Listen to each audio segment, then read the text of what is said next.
मला तर माहितीच नव्हतं की 10वी नंतर हा पण डिप्लोमा असतो. हे पण स्किल बेस कोर्सेस असतात. मला जर माहिती असती तर मी ते घेतलं असतं. मी पण त्यामध्ये करिअर केलं असतं. असं म्हणायचं आता बंद करायचं आहे. कारण आज आपण या व्हिडिओमध्ये बघणार आहोत 10वी नंतर कुठले स्ट्रीम्स असतात, कुठले कोर्सेस असतात आणि त्या कोर्सेसमध्ये कुठले करिअर ऑप्शन असतात आणि तुम्ही कुठला निवडू शकतो.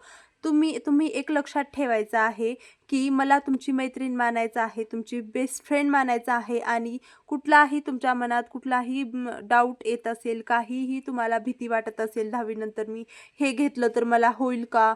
नंतर यामध्ये करिअर ऑप्शन आहेत का? मला जॉब लागेल का? किंवा माझं यामध्ये करिअर बनेल का?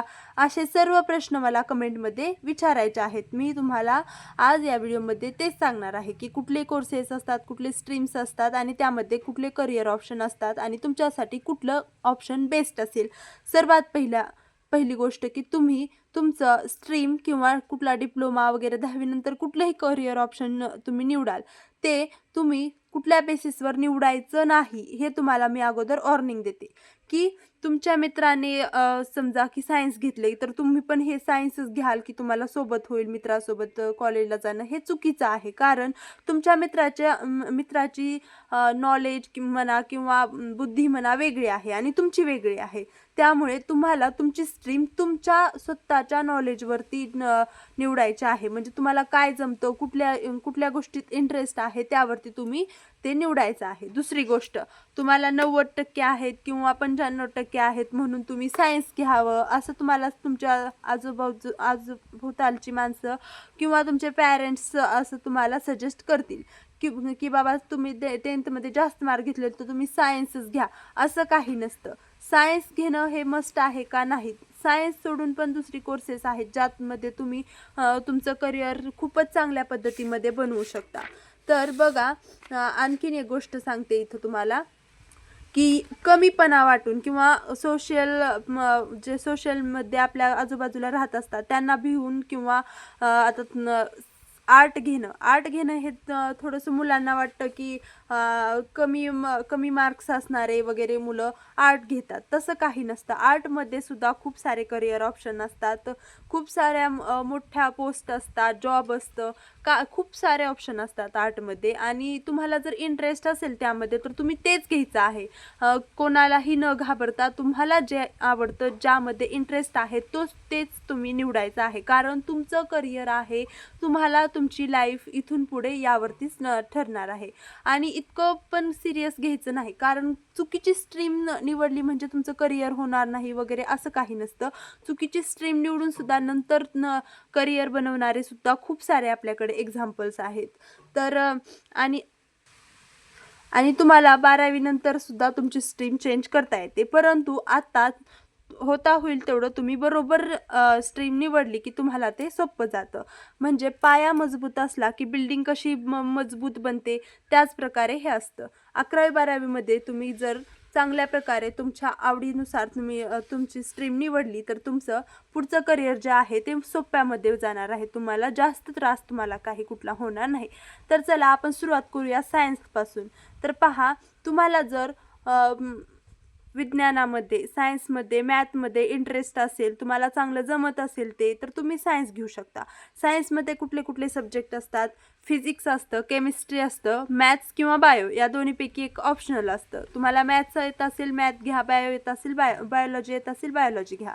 तर हे आपले मेन सब्जेक्ट सांगत आहे मी. आणखीन दुसरे पण सब्जेक्ट असतात, पण मेन जे सब्जेक्ट असतात ते सांगत आहे. आता यामध्ये करिअर ऑप्शन काय आहे? इंजिनिअरिंग करू शकता, ज्यामध्ये तुम्हाला भरपूर मोठे पॅकेजचे जॉब लागू शकतात. मेडिकलमध्ये काय करू शकता? डॉक्टर करू शकता, फार्मसी करू शकता, डॉक्टरमध्ये MBAची एक्झाम, नेट सेटची एक्झाम देऊ शकता. फार्मसीमध्ये तुम्ही फार्मसी करून तुम्हाला लायसन्स भेटू शकतं मेडिकलचं वगैरे, किंवा गोळ्या औषधं बनवण्याच्या कंपनीमध्ये तुम्ही जाऊ शकता. नर्सिंगमध्ये मुलींसाठी नर्सिंग खूप चांगलं आहे. जे ॲव्हरेज स्टुडंट आहेत ते ह्या फार्मसी नर्सिंगकडे जाऊ शकतात आणि ज्यांना जे खूप ॲव्हरेजच्या अबव ॲव्हरेज आहे ते डॉक्टरकडे जाऊ शकतात. नंतर IT आहे, डाटा सायन्स आहे. IT डाटा सायन्समध्ये तुम्ही कुठल्याही कंपनीमध्ये वगैरे जाऊ शकता, जॉब करू शकता किंवा स्वतःची कंपनीसुद्धा तुम्ही इथं डेव्हलप करू शकता. ते तुमच्या नॉलेजवरती बेस आहे. नंतर आहे आपलं कॉमर्स. तर कॉमर्समध्ये बघा खूप सारे करिअर ऑप्शन आहेत आणि त्यामध्ये अगोदर सब्जेक्ट बघू आपण. मेन सब्जेक्ट आहे अकाउंट्स आहे, इकॉनॉमिक्स आहे, बिझनेस स्टडीज आहेत आणि यामध्ये सुद्धा मॅथ्स तुम्हाला घ्यायचं असेल तर मॅथ्ससुद्धा यामध्ये घेऊ शकता तुम्ही. आता करिअर ऑप्शन्स यामध्ये काय आहे, CA आहे, चार्टर्ड अकाउंटंट. CA म्हणजे खूप IAS लेवलचं हे जॉब असल्यासारखं आहे किंवा प्रोफेशन आपण याला म्हणू शकतो, जॉब नाही. तर CA आहे. यामध्येच आणखीन याच्यापेक्षा थोडंसं कमी लेवलचं म्हणजे थोडंसं याच्यापेक्षा सोपं जे असतं ते यामध्ये CS पण असतं, म्हणजे कंपनी सेक्रेटरी. आणि नंतर आणखीन खूप सारे कोर्सेस आहेत CA रिलेटेड. नंतर दुसऱ्या BCom करू शकता तुम्ही, ग्रॅज्युएशन होतं. नंतर MBA करून तुम्ही बिझनेस तुम्हाला जर आवडत असेल MBA करू शकता कुठल्याही स्पेसिफिक सब्जेक्टमध्ये. तर पहा, तुम्हाला या स्पेसिफिक कॉमर्समध्ये खूप सारे करिअर ऑप्शन्स आहेत. मी इथं थोडे घेतले आहेत मेन. जर तुम्हाला फक्त कॉमर्सवरती, फक्त सायन्सवरती, फक्त आर्टवरती व्हिडिओ जर हवा असेल तर त्यामधले सर्व करिअर ऑप्शन मी देणार आहे. तर तो व्हिडिओ जर पाहायचा असेल तर मला नक्की कमेंट करा आणि आपल्या चॅनलला सबस्क्राईब करून बेल आयकॉन प्रेस करून ठेवा, म्हणजे माझी इथून पुढची सर्व तुम्हाला व्हिडिओज मिळत जातील. तर पहा, बँकिंग करू शकता, बँकेमध्ये जॉब, बँक मॅनेजर, काहीही तुम्ही करू शकता. फायनान्स करू शकता. कॉमर्समध्ये खूप सारे ऑप्शन्स आहेत. अकाउंटंट बनू शकता किंवा तुमचा स्वतःचा बिझनेस जर तुम्हाला टाकायचा असेल तर कॉमर्स हे तुम्हाला खूप खूप खूप फायद्याचं ठरणार आहे. तर तिसरं ऑप्शन आहे आर्ट. तर आर्टमध्ये कुठले सब्जेक्ट आहेत, हिस्ट्री आहे, पॉलिटिकल सायन्स आहे आणि सायकोलॉजी आहे. तर पहा, इथं तुम्ही करिअर ऑप्शन कुठले आहेत, UPSC MPSC, गव्हर्नमेंटमध्ये जायचं असेल UPSC MPSC, सरळ सेवा, अशा कुठल्याही गव्हर्नमेंटच्या एक्झाम तुम्ही दिलात तर तुम्हाला ते सोपं पडणार आहे.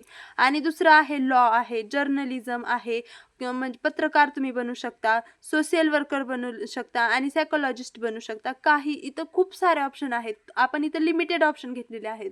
करिअर ऑप्शन तुम्ही कुठल्याही स्ट्रीममध्ये जाल तितकेच तुमचे करिअर ऑप्शन वाढत जातात. तुम्हाला फक्त त्याच गोष्टी माहीत असल्या पाहिजेत आणि त्या सर्व गोष्टी माहीत करून देण्यासाठी मी आहे तुमच्यासाठी एनी टाईम एनिवेअर. तर बघा इथं आणि आपल्या आता इथं डिप्लोमा कोर्सेसकडे जाऊ. आता हे तर झालं 11-12 झालं.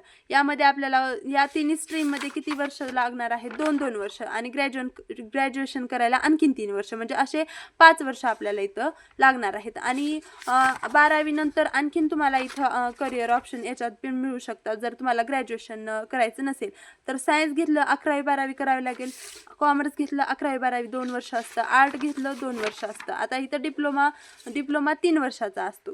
तर बघा, डिप्लोमाचं ड्युरेशन असतं 3 वर्ष. तुम्ही जर डिप्लोमा घेतला तर तुम्हाला 3 वर्ष इथं शिकावे लागेल. आणि याच्यामध्ये कुठल्या फील्ड असतात, तर इथं मेकॅनिकल फील्ड असते.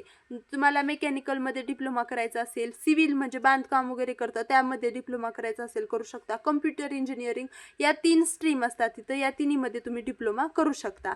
डिप्लोमा केल्यानंतर तुम्हाला डायरेक्ट कंपनीकडून प्लेसमेंट भेटत असते इथं. आणि कुठलीही गोष्ट पूर्ण माहिती असल्याशिवाय तुम्ही चूज करायची नाही. आता इथं मी तुम्हाला प्रत्येक कोर्सेसची किंवा स्ट्रीमची ओळख करून देत आहे. आता तुम्ही यामधले तुम्हाला कुठले कोर्सेस चांगले वाटेल त्याबद्दल सेपरेटली जे मी व्हिडिओ बनवणार आहे ते बघायचे आहेत आणि मग तुम्ही ठरवायचं आहे की तुम्हाला काय आवडतं आणि तुम्ही काय करू शकता. आणि त्यावरून तुम्ही ठरवायचं आहे की तुम्हाला काय पुढे 10वी नंतर घ्यायचं आहे. नंतर इथं फील्ड्स सांगितल्या आपण. आता ITI मध्ये इंडस्ट्रियल ट्रेनिंग इन्स्टिट्यूट. आता 10वी नंतर काही जण ITI करतात. मग ते काय असतं, तर त्याचं पण ड्युरेशन 2 वर्ष असतं. आणि त्याच्यामध्ये आता एक ITI केल्यानंतर तुम्ही 11वी-12वी केली असे कन्सिडर केलं जात नाही. तुम्हाला ITI करून डबल 11वी-12वी करावी लागते किंवा तुम्ही यातच करिअर करू शकता. तर यामध्ये काय असतं, इलेक्ट्रिशियन असतं, फिटर असतं, वेल्डर असतं, मेकॅनिक असतं. तर तुम्ही तुम्हाला जर डायरेक्ट बिझनेस स्टार्ट करायचा असेल, कमी वेळेत लवकर कमाई सुरू करायची असेल तुमची, तर तुम्ही काय हे ITI तुम्हाला बेस्ट आहे. इलेक्ट्रिशियन बनून तुम्ही डायरेक्ट लोकांच्या घरांची इलेक्ट्रिक किंवा असं याच्यामध्ये काहीही काम करू शकता. जसं की वेल्डरमध्ये वेल्डिंगचे कामं तुम्ही लगेच घेऊ शकता. अशा प्रकारे मेकॅनिकलचं तुम्ही गॅरेज वगैरे काहीही टाकून तुमचा बिझनेस लगेच स्टार्ट करू शकता. तर हे स्किल डेव्हलप करण्यासाठी कोर्सेस आहेत. तुम्हाला लगेच स्किल डेव्हलप होऊन तुमचा स्वतःचा बिझनेस टाकण्यासाठी तुम्हाला जर या चारमध्ये इंटरेस्ट असेल तर तुम्ही हे लगेच करू शकता आणि तुमचा बिझनेस लगेच स्टार्ट करू शकता. किंवा तुम्ही याच्यामध्ये कुठे जॉबही करू शकता. तर आता इथं स्किल बेस्ड कोर्सेस आहेत काही. मग पहिला आहे यात graphic design, video editing, coding, web development, digital marketing. जर तुम्हाला आता शिक्षणापेक्षा यामध्ये जास्त इंटरेस्ट असेल तर तुम्ही हे पण कोर्सेस करू शकता. आता डिफेन्स म्हणजे गव्हर्नमेंट प्रिपरेशन, 10वी नंतर लगेच गव्हर्नमेंट जर तुम्हाला प्रिपरेशन करायचं असेल तर तुम्ही NDA मध्ये घेऊ शकता. किंवा पोलीस भरती जे निघते ते 10वीवरच निघते, मग तुम्ही पोलीस भरती करू शकता किंवा आर्मी प्रिपरेशन करू शकता. तर 10वी नंतर हे गव्हर्नमेंटचे जॉब आहेत जे तुम्ही डायरेक्ट 10वी नंतर तयारी करू शकता. यासाठी तुम्हाला 11वी 12वी किंवा ग्रॅज्युएशनपर्यंत वाट बघायची गरज नाही. डायरेक्ट 10वी नंतर तुम्ही गव्हर्नमेंटमध्ये जाऊ शकता. तर हे आहेत आपले करिअर ऑप्शन. यामध्ये तुम्हाला कुठलं इंटरेस्टिंग वाटतं की कुठलं सोपं वाटतं की मी करू शकते, त्या बेसिसवर तुम्ही हे करायचं आहे. कोणाच्या म्हणण्यावर किंवा मार्क्सवर तुम्ही तुमचं स्ट्रीम चूज करणं हे करायचं नाही. तुम्हाला जे आवडतं, इंटरेस्टिंग असतं आणि तुमच्या मनातून जे वाटतं तुम्हाला की मी हे करू शकते आणि तुम्ही स्वतःला पुढे फ्युचरमध्ये कुठल्या सिच्युएशनमध्ये म्हणजे कसं बघू शकता, कसं तुम्हाला बनायचं आहे फ्युचरमध्ये, तसं तुम्ही तुमचं स्ट्रीम निवडायचं आहे. आणि माझ्याकडून तुम्हा सर्वांना ऑल द बेस्ट. आणि हा व्हिडिओ आवडला असेल तर व्हिडिओला लाईक नक्की करा आणि चॅनलला सबस्क्राईब करून बेल आयकॉन नक्की प्रेस करा. भेटूया अशाच पुढच्या व्हिडिओमध्ये. धन्यवाद.